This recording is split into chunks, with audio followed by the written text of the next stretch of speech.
조갑제 TV 시청자 여러분 안녕하십니까? 한국에서는 제왕적 대통령이라는 말이 많이 쓰여지니까 마치 우리 헌법에도 대통령의 권한을 거의 그냥 제왕적, 그러니까 무슨 황제처럼 많이 이렇게 부여하고 있는 것처럼 착각을 하는 경우가 많은데 천만의 말씀입니다. 대통령은 헌법상 책무라는 게 있습니다. 이것을 벗어나면 안 됩니다. 그게 아주 엄격하게 규정이 되어 있습니다. 대통령은 이 일을 해야 된다. 이 일을 하지 않으면 안 된다. 탄핵된다 하는 규정이 헌법에 있습니다. 그러니까 대통령 위에 헌법이 있는 것이죠. 대통령의 직무를 규정한 여러 헌법조항 중에서 맨 처음 나오는 게 헌법 제66조입니다. 대통령은 국가의 독립, 영토의 보존, 국가의 계속성과 헌법을 수호할 책무를 진다. 헌법 제69조는 다시 한번 이 의무를 되풀이해서 강조합니다. 즉 대통령 취임할 때 다음의 순서를 해야 한다. 순서문이 헌법에 이렇게 적혀 있습니다. 나는 헌법을 준수하고 국가를 보위하며 조국의 평화적 통일과 국민의 자유와 복리의 정진 및 민족 문화의 창달에 노력하여 대통령으로서의 직책을 성실히 수행할 것을 국민 앞에 엄숙히 선서합니다. 그러면은 한국과 미국이 천안함 폭침 주범이라고 규정해가지고 제재 명단에 올린 김영철을 평창 동계올림픽 폐막식에 참여하도록 허용하고 그를 환영해가지고 한반도 평화를 논의한다. 여기에 국민들이 반대하니까 국방부 국정원 통일부에 명령을 해가지고 김영철이가 천안함 폭침과 관계가 없다 하는 식으로 허위 보고를 하는 행위.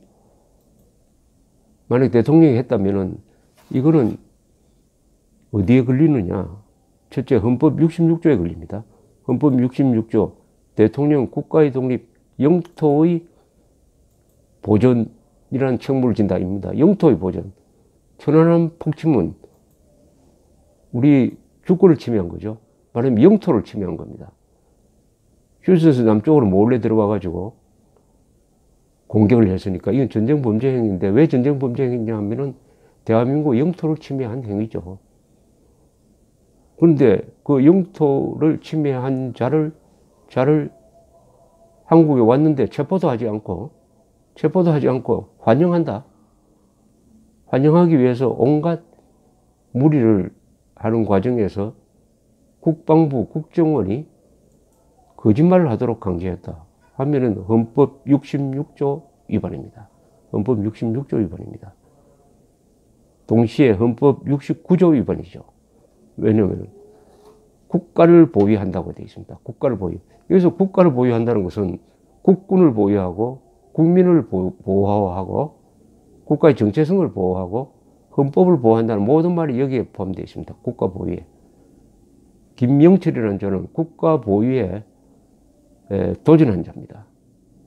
대통령의 책무인 국가 보위에 도전한 자입니다. 그러면 대통령이 즉각 명령을 해가지고 김영철을 체포하도록 하든지 아니면은 휴전에서 남쪽으로 오지 못하도록 해야 되는데 그 자를 오도록 하고 환영하고 그 자가 테러 주범이 아닌 것처럼 국민들한테 허위 보고를 하도록 시켰다. 헌법 제69조 위반입니다. 국가 보위의 책무를 위반한 겁니다. 동시에 이 69조 보면은 대통령은 국민의 자유와 복리의 정진 및 민족 문화의 창달에 노력한다고 되어 있습니다. 국민의 자유를 지키지 못하는 것입니다. 국민의 자유가 바로 생명 아닙니까? 국민의 자유. 46명의 천안함 폭침 전사자를 죽인 자, 그 전사자를 만들어낸 자를 환영한다는 것은 국민의 자유를 포기한다는 뜻이죠. 국민의 자유 수호 의무를 포기한다는 뜻이죠. 그러니까 형사가 살인범을 알고도 잡지 않는 것은 그 살인 피해자의 자유와 생명을 포기한다는 것과 똑같은 논리입니다. 여기 끝나지 않습니다. 헌법 제7조가 있습니다. 공무원은 국민 전체에 대한 봉사자이며 정치적 중립은 보장된다. 여기에 대통령이 규제를 받습니다. 왜냐하면 대통령도 공무원에 들어갑니다. 대통령은 국민 전체에 대한 봉사자이며 정치적 중립은 보장된다. 이렇게 해석할 수가 있습니다. 첫째, 이 천안함 폭침을 한 자는 대한민국 국민이 아니죠. 그런데 문재인 대통령은 천안함 폭침 주범을 위한 봉사자이고 국민 전체에 대한 봉사 임무를 배신한 행위를 하고 있는 게 아니냐 이렇게 생각됩니다. 그러면 헌법 제7조 위반이죠. 그리고 국정원, 통일부, 국방부에 대해서 김명철이 천안함 폭침과 관계없다라고 허위 보고를 하도록 지시를 했다고 한다면은 그것은 공무원의 정치적 중립을 파괴하는 명백한 헌법 제7조 위반입니다. 왜냐? 이 헌법 7조가 왜 필요하느냐 하면은 공무원은 국민 전체에 대한 봉사를 해야 되는데 정권이 자주 바뀐다. 그러니까 정권이 바뀔 때마다 이 공무원이 정권 취향에 맞도록 행동하면 어떻게 되느냐? 안 된다.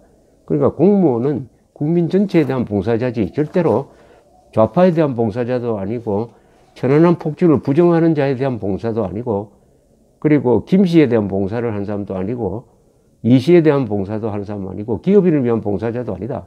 국민 전체를 위한 봉사자다. 그렇게 하려면은 반드시 정치로부터 중립해야 된다. 정권의 영향을 받지 않아야 된다. 그러니까 정권이 어떤 공무원에 대해서 국민 전체에 대한 봉사를 하지 말고 너는 촛불 혁명의 도구가 되라. 그래서 촛불 세력을 위한 봉사를 하라. 너는 강정마을 불법 시위자를 위한 봉사를 하라.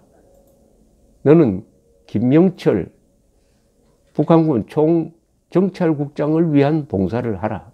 이렇게 하면은 헌법 제7조가 규정한 정치적 중립을 파괴하는 것이니까 헌법 위반이 된다. 그래서 요약하면은 한국과 미국이 천안함 폭침 주범으로 규정해가지고 제재 명단에까지 올려놓았던 김명철을 마치 천안함 폭침과 관계없는 것처럼 사실을 조작해가지고 받아들여서 환영하는 또 이자하고 무슨 평화를 논의한다고 하는 이 행위는 대통령이 절대로 해서는 안 될 행위로서 헌법 제66조, 제69조 그리고 헌법 제7조를 위반하는 행위입니다. 근데 문재인 대통령과 문재인 정권은 이런 헌법 위반 행위를 지속적으로 하고 있습니다. 지속적으로 하고 있어요. 1948년 건국을 부정합니다. 이 대한민국이 1948년 8월 15일에 건국된 것이 아니라는 부정을 합니다. 이것은 대한민국이 공정한 선거를 통해서 수립되었으므로 정통성이 있다라는 이른바 민주적 정당성을 부정하는 것입니다. 민주적 정당성을 부정하면 그 위에 써 있는 대한민국 헌법은 와르르 무너져 버립니다. 논리적으로 와르르 무너져 버립니다. 여기서 이번 천안함 폭침에서 김명철이를 환영하는 저 심리를 이해하려면은 평창올림픽 개막식 직전에 있었던 리셉션장에서 문재인 대통령이 공개적으로 북한 노동당 김일성을 위하여 복무해가지고 감옥에서 20년을 살고 나온 신영복, 전향하지 않은 김일성주의자 신영복을 내가 존경하는 사상가라고 이야기했습니다.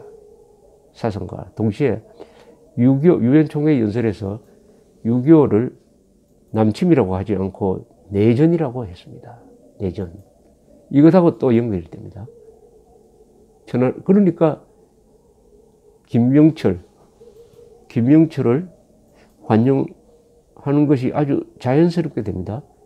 김일성주의자 신영복을 존경하는 대통령이니까 그 김일성의 아들인 김정일에게 충성하면서 대한민국 군함을 폭침시킨 김명철에 대해서 최소한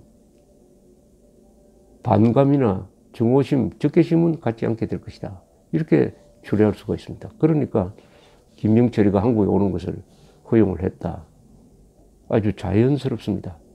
자연스럽습니다. 물론 대통령의 이런 발언과 정책은 헌법을 명백하게 위반하는 것이죠. 영토의 보전, 국가의 독립, 그리고 헌법 수호, 국가 보위의 큰 조항을 다 위반하는 것입니다.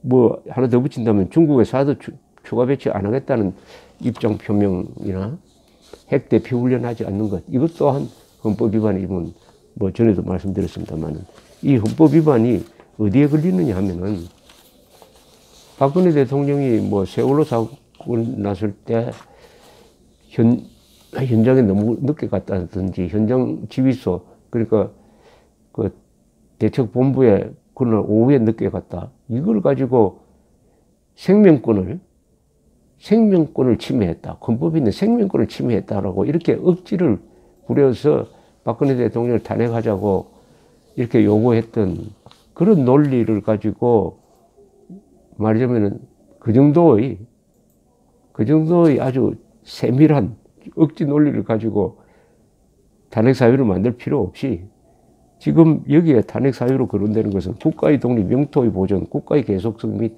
헌법을 수호할 책무, 국민의 자유를 지킬 책무, 공무원의 정치적 중립을 보장할 책무, 이것은 어마어마한 국가 운영의 근간이 되는, 국가 안보의 기둥이 되는 조항을 총체적으로 위반하고 있다. 그 중에 제가 쭉 정리해 가고 있습니다만 어제까지는 10개의